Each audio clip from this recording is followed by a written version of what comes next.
Hello my dear students, आइए आज reflection के कुछ और इम्पॉर्टेंट क्वेश्चन समझते हैं।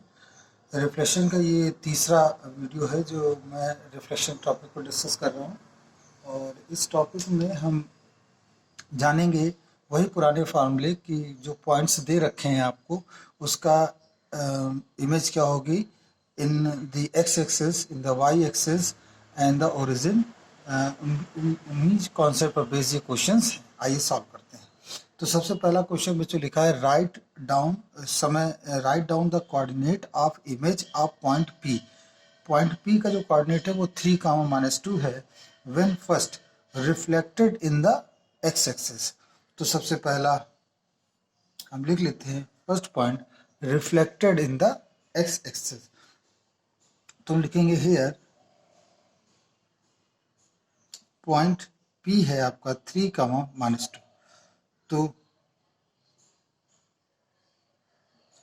Reflected in X axis of P 3, -2 equal to X axis के अराउंड है। तो मैंने बच्चों पहले आपको बोला जब एक्स एक्सिस के अराउंड हो तो एक्स फिक्स रहता है, तो हमने उसको पी डैश कह दिया और हम यहाँ लिखेंगे 3, 2।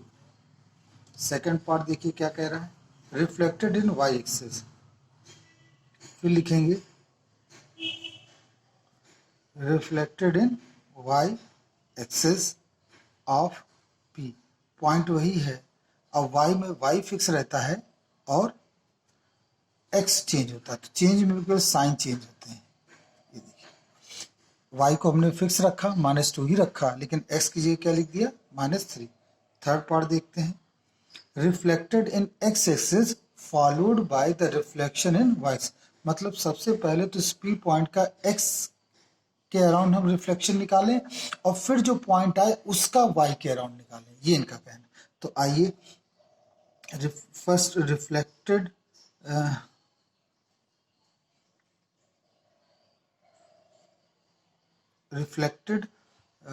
इन एक्स एक्सिस। तो एक्स एक्सिस के रिफ्लेक्शन में तो आपने देखा ही था कितना निकला था पी डैश 3, 2। बट अगेन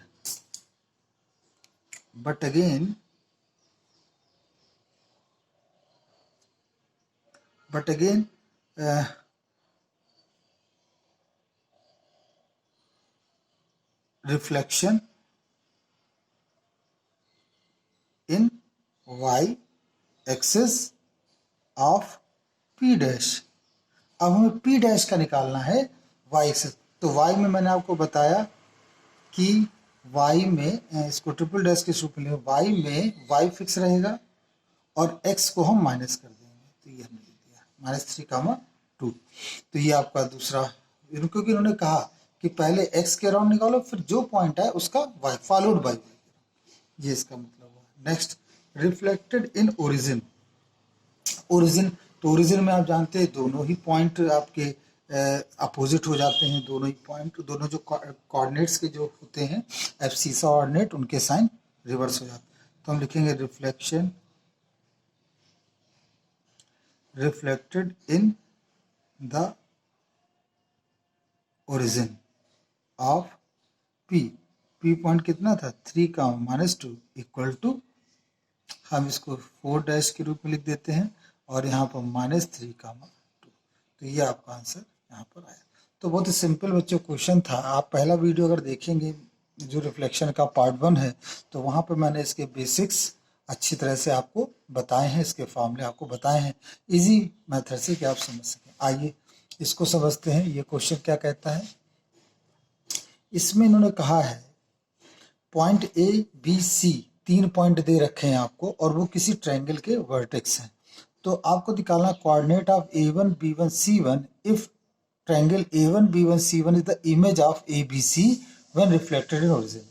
तो देखिए अब रिफ्लेक्शन किसके अराउंड हो रहा है, ओरिजिन के अराउंड हो रहा है। तो A1 A B C तीनों के पॉइंट्स जो होंगे वो ओरिजिन के अराउंड रिफ्लेक्टेड होंगे।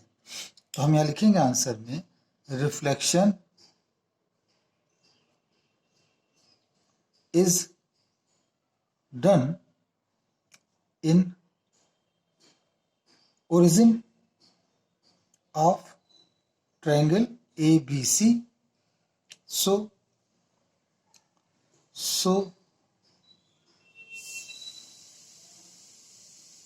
reflected point of A in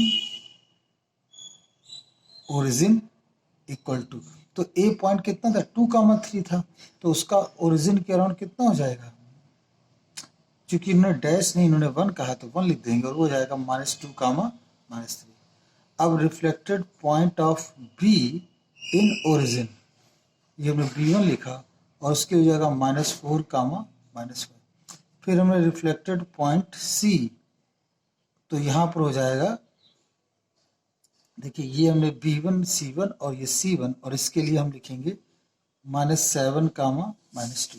तो इस तरह से ये 3 पॉइंट आपके, तो इस तरह से जो कोऑर्डिनेट ऑफ, तो आप लिखेंगे लास्ट में coordinate of triangle ABC, triangle coordinate of, यहाँ लिखेंगे image of ABC in origin is, तो A1 के ब्रैकेट में लिख देंगे -2, -3, B1 के ब्रैकेट लिख देंगे -4, -5 और C1 के ब्रैकेट लिख देंगे -7, -2। तो इस प्रकार से आपने देखा कि हमने ये इसके पॉइंट्स लिख दिए। अब सेकंड पार्ट देखिए, बहुत ही आसान है। Write down the coordinate of A2, B2, C2 if A2, B2, C2 is the image of ABC reflected in x axis. अब की वही हमें x एक्सिस के अराउंड निकालना है। तो A पॉइंट कितना है, मैं ऐसे लिख देता हूँ, A पॉइंट है आपका 2,3, B पॉइंट कितना है 4,5 और C पॉइंट कितना है 7,2। इस तरह से ये आपके 3 पॉइंट लिखें। तो ABC का हमें किसके अराउंड निकालना है, रिफ्लेक्शन इन एक्स एक्सिस। तो हम लिखेंगे